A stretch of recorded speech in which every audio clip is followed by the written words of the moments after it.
एक और बड़ी खबर है जामा से। लुइस मरांडी जेएमएम उम्मीदवार घोषित। जेएमएम ने संथाल परगना के जामा से उन्हें कैंडिडेट बनाया है। बीते दिनों आपको याद होगा कि बीजेपी छोड़ करके झारखंड मुक्ति मोर्चा का दामन थामा था लुइस मरांडी ने। हालांकि तब से ये कयास लगाए जा रहे थे कि हो सकता है कि जेएमएम की तरफ से उन्हें टिकट मिल जाए, क्योंकि बीजेपी की तरफ से उन्हें टिकट नहीं मिला था, जिसके बाद काफी ज्यादा भावुक भी वो नजर आई थी। और अब जो बड़ी जानकारी है वो ये कि जामा से झारखंड मुक्ति मोर्चा की तरफ से उन्हें कैंडिडेट घोषित कर दिया गया है संथाल परगना की सीट। और इसी को लेकर के बड़ी जानकारी धनंजय मेरे साथ मेरे सहयोगी इस वक्त तमाम जानकारी के साथ कनेक्टेड है।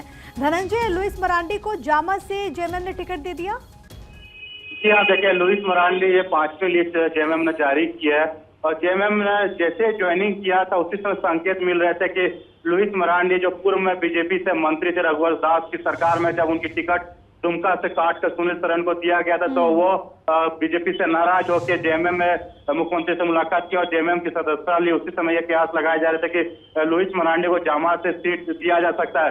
हालांकि जामा सीट पहले सीता सोरेन वहां लड़ा करती थी जेएमएम से और जेएमएम से वो बीजेपी में शामिल हो गई थी, जिसके कारण जेएमएम का वो सीट खाली है और वही सीट पे उनको उतारा गया। बहरहाल वो देखने, क्योंकि दुमका से वो सटा हुआ है। दुमका जिला में जब हमने लुइस मरांडी से बात की तो उन्होंने कहा था कि दुमका जिला में मुझे कहीं से भी दिया जाएगा तो हम चुनाव लड़ने के लिए सक्षम है, तो उसी हिसाब से उनको जमा सीट दिया गया। बहरहाल अब देखने वाली बात होगी कि जब बीजेपी से उनकी टक्कर होगी तो क्या निकल के आता। क्यों सीता सोरेन का गढ़ कहा जाता है, सीता सोरेन बीजेपी में है, कहीं ना कहीं सीता सोरेन उस पर प्रचार प्रसार करते हुए जामा में दिखेगी, क्योंकि जब लोकसभा का चुनाव में सीता सर को टिकट दिया गया था बीजेपी की तरफ से तो लुइस मरांडी पे आरोप लगे थे कि वो भीतर घाट करके उनको हराया गया है। तो कहीं ना कहीं ये टक्कर अब सीता सोरेन वर्सेस लुइस मरांडी हो जाएगी। भले वो सीता सोरेन उस सीट पे खड़ी नहीं है, लेकिन सीता सोरेन चाहेगी कि लुइस मरांडी को हरा के बीजेपी का सीट जिता जाए। लेकिन लुइस मरांडी का साफ साफ कहना था कि जब मैं 24 साल से बीजेपी का कमान संभाला,